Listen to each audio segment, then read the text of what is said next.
নমস্কার সবাইকে। আমি আমার ফেসবুক জীবনের প্রথম আমি লাইভে এসেছি, তাই যদি কোনো ভুল ত্রুটি করে থাকি আমাকে ক্ষমা করে দেবেন। আজকের যে বিষয়গুলো নিয়ে আমি এসেছি সেটা আমার সম্পূর্ণ ব্যক্তিগত। আমি আজকে যে বিষয় নিয়ে লাইভে এসেছি সেটা হলো হঠাৎ নেতা, যিনি বাঙালিদের মাসিয়া বনতে চাইছেন, চন্দন চ্যাটার্জি, যিনি আসামের বাসিন্দা। সেই চন্দন চ্যাটার্জি মহোদয়কে নিয়ে আমি কিছু কথা বলতে আজকে আমার ফেসবুক জীবনের প্রথম লাইভে আসা, এবং আজকে যে বিষয়টা নিয়ে আমি লাইভে আসছি সেটা একটা সেন্সিটিভ ইস্যু। হাই কার্তিক দা, সাউন্ড কি ক্লিয়ার আসছে? অ্যাকচুয়ালি ফেসবুক লাইভে আমি প্রথম এসছি, তাই কথা যদি ক্লিয়ার বোঝা যায়, কার্তিক দা একটু যদি বলে দিতে সাউন্ডটা কি ক্লিয়ার আসছে।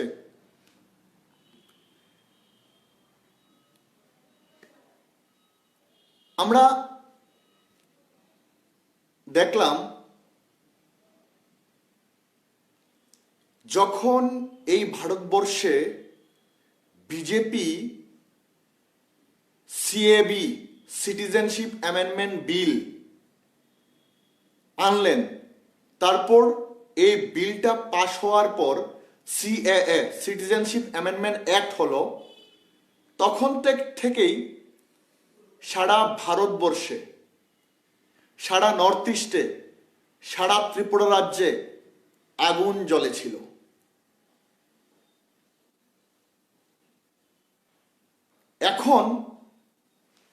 তখন সিএ এর নামে এই বিজেপি সরকার জাতিতে জাতিতে বিভেদ সৃষ্টি করার একটা প্রয়াস চালিয়েছিল। এখন হঠাৎ করে চন্দন চ্যাটার্জি নামে আসামের বাসিন্দা, যিনি দিল্লির প্রবাসী, হঠাৎ করে আমাদের ত্রিপুরা রাজ্যে আমাদের বাঙালি ভাই এবং ইন্ডিজিনিয়াস ভাইদের মধ্যে একটা বিভেদ সৃষ্টি করে নেতা সাজতে চাইছেন। চন্দন চ্যাটার্জি বাবু এই ত্রিপুরা রাজ্যে, সুদূর আসাম থেকে এসে এই ত্রিপুরা রাজ্যে আমাদের বাঙালি এবং ইন্ডিজিনিয়াস ভাইদের মধ্যে একটা বিভেদ সৃষ্টি করতে চাইছে।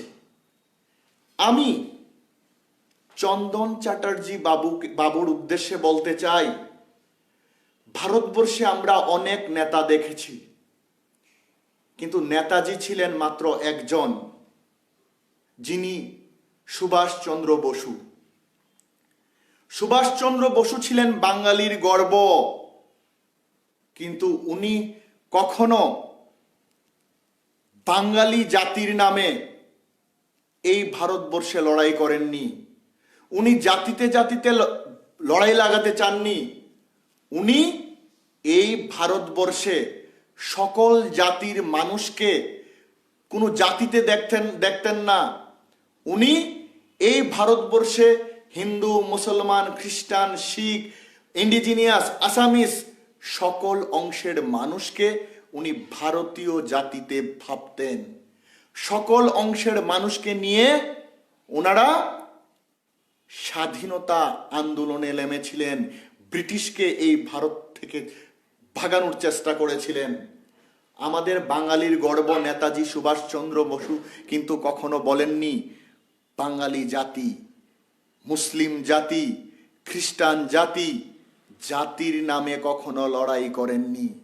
কিন্তু এখন হঠাৎ করে, যাকে আমি বলি হঠাৎ নেতা, বাঙালির মাসিয়া হতে চাইছেন, উনি কাঞ্চনপুরে এসে আমাদের বাঙালি এবং ইন্ডিজিনিয়াস ভাইদের মধ্যে বিবাদ লাগাতে চেষ্টা করছেন, নেতা হতে চাইছেন। আমি চন্দন বাবুর উদ্দেশ্যে বলতে চাই, আপনি বলেছিলেন মহারাজা প্রদ্যুৎ বিক্রম মাণিক্য জাতির মধ্যে জাতিতে জাতিতে বিভেদ সৃষ্টি করছে। আমি চন্দন বাবুকে বলতে চাই, উনি ক্লিয়ারলি বলেছেন, মহারাজা প্রদ্যুৎ বিক্রম মাণিক্য ক্লিয়ারলি বলেছেন যে এই ত্রিপুরা রাজ্যে ইন্ডিজিনিয়াস পিপলদের শত্রু বাঙালি নয়। এখনো ওনার টাইমলাইনে আছে, বিভিন্ন সোশ্যাল মিডিয়াতে আছে, বিভিন্ন নিউজ চ্যানেলে আছে। উনি ক্লিয়ারলি বলেছেন যে ইন্ডিজিনিয়াস পিপলদের শত্রু বাঙালি নয়। এই সিএএ আমাদের বাঙালি, ইন্ডিজিনিয়াস সকল অংশের মানুষ, এই ভারতবাসীকে, এই নর্থ ইস্টবাসীকে যারা ভোগান্তির শিকারে ফেলেছেন, সেটা বাঙালি নয়, সেটা ইন্ডিজিনিয়াস নয়, সেটা বিজেপি। তাই কোনো ইন্ডিজিনিয়াস পিপল যেন কোনো বাঙালির উপর আক্রমণ না করে, সেটা উনি ক্লিয়ার বলে দিয়েছেন। তাই আমি বলতে চাই চন্দন বাবুকে, আমি মহারাজা প্রদ্যুৎ বিক্রম মাণিক্য মহোদয়কে ব্যক্তিগতভাবে প্রশ্ন করেছিলাম, মহারাজা আপনি শুধু উপজাতিদের মহারাজা নন, আপনি ইন্ডিজিনিয়াসের মহারাজা নন, আপনি আমাদের সকল জাতির মহারাজা। আপনার রক্তে সকল অংশের জাতকে নিয়ে লড়াই করেছেন আপনার সেই পূর্বপুরুষরা। এই ত্রিপুরা রাজ্যে বাঙালিদের অনেক সুযোগ সুবিধা দিয়েছিল আপনার পূর্বপুরুষরা। তো আপনি শুধু রিয়াংদের জন্য আপনি লড়াই করেছেন, রিয়াংদের জন্য প্যাকেজ এনে দিয়েছেন কেন্দ্রীয় সরকার থেকে।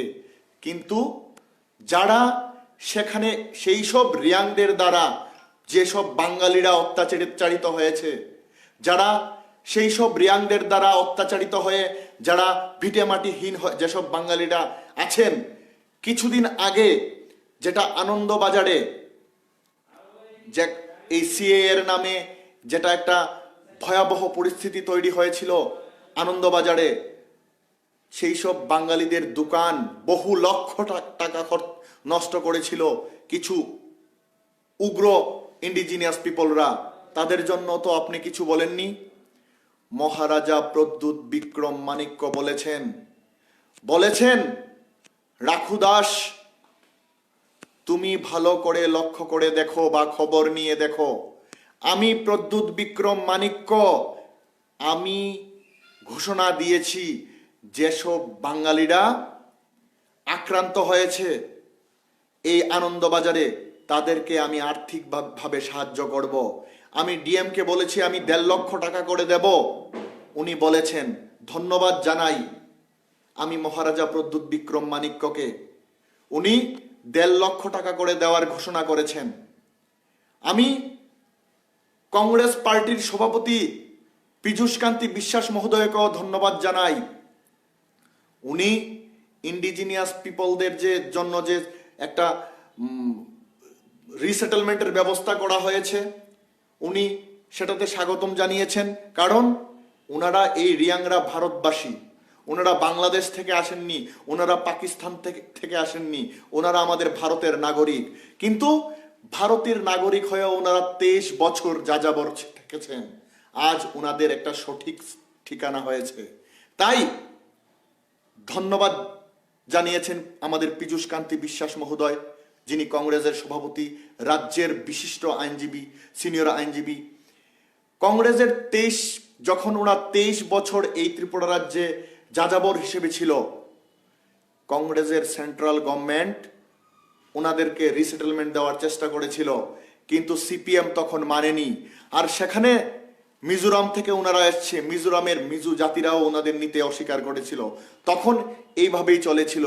যাই হোক, এখন বিজেপি সরকার কংগ্রেসের চাপে এবং মহারাজার চাপে পড়ে ওনারা বলেছেন ওনাদের জন্য 600 কোটি টাকার একটা প্যাকেজ দিয়েছেন, সেটাও কতটুকু সঠিক হবে সেটাও অনিশ্চয়তায় ভুগছি। কারণ যে ইনফ্রাস্ট্রাকচার প্রয়োজন, 30,000 লোককে এই ত্রিপুরা রাজ্যে রাখতে হলে যে জায়গার প্রয়োজন, সেই জায়গা এখনো ইনভেস্টিগেশন করা হয়নি, জায়গা কখনো এখনো জায়গা খোঁজা হয়নি যে কোথায় ওনাদের থাকার জায়গা দেওয়া হবে। হয়তোবা এডিসি নির্বাচনের জন্য বিজেপির সেই পলিসি হতে পারে এডিসি নির্বাচনের বৈতরণী পার হওয়ার জন্য। তবে আমার বিশ্বাস এটাও হয়তোবা 600 কোটি টাকার প্যাকেজটাও হয়তোবা জুমলাতে পরিণত হতে পারে। আমি বিনম্রভাবে আবেদন করে আরেকটি কথা জানাতে চাই, এই বাঙালি যারা কাঞ্চনপুরে যারা আজ ভিটেমাটিহীন আছেন, ওনাদের জন্য আমি দেখেছি পত্রপত্রিকায় কংগ্রেস পার্টি লড়াই করছেন, সরকারকে চাপে ফেলছেন ওনাদের সাহায্য করার জন্য, ওনাদের সঠিক অধিকার ফিরিয়ে দেওয়ার জন্য। আর এই ভারতবর্ষে, এই ত্রিপুরা রাজ্যে কংগ্রেস বলুন বা অন্যান্য দল বলুন, জাতিতে জাতিতে লড়াই কখনো কোনো পার্টি চায় না। একমাত্র বিজেপি এই ত্রিপুরা রাজ্যে, এই ভারতবর্ষে জাতিতে জাতিতে বিভেদ সৃষ্টি করে ক্ষমতায় থাকতে চায়, ক্ষমতায় আসতে চায়। আর এখন আমি দেখতে পাচ্ছি চন্দন চ্যাটার্জি নামে হঠাৎ নেতা, উনি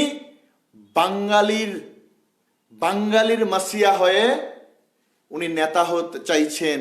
বাঙালি এবং ইন্ডিজিনিয়াসদের মধ্যে একটা বিভেদ সৃষ্টি করে, একটা ঝগড়া লাগিয়ে উনি আসাম থেকে এসে আমাদের ত্রিপুরা রাজ্যে নেতা হতে চাইছেন।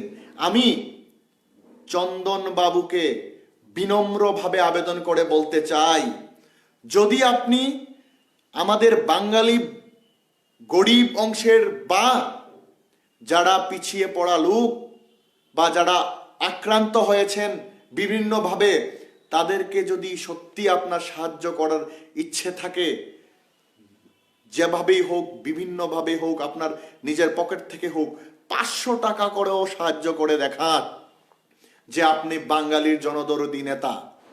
তাই চন্দনবাবুর কাছে বিনম্রভাবে আবেদন করব, আমরা এই ত্রিপুরা রাজ্যে শান্তিতে আছি।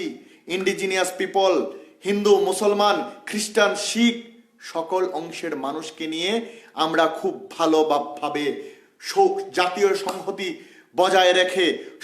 বজায় রেখে আমরা খুব ভালোভাবে দিন কাটাচ্ছি। দয়া করে আপনি আমাদের ইন্ডিজিনিয়াস ভাইদের, মুসলমান ভাইদের, হিন্দু ভাইদের মধ্যে কোনো বিভেদ সৃষ্টি করে দাঙ্গা লাগানোর চেষ্টা করবেন না। আমি একজন ত্রিপুরার নাগরিক হিসাবে আপনাকে বিনম্রভাবে আবেদন করছি, প্লিজ এই ধরনের নিচু মানসিকতার পলিটিক্স বন্ধ করুন।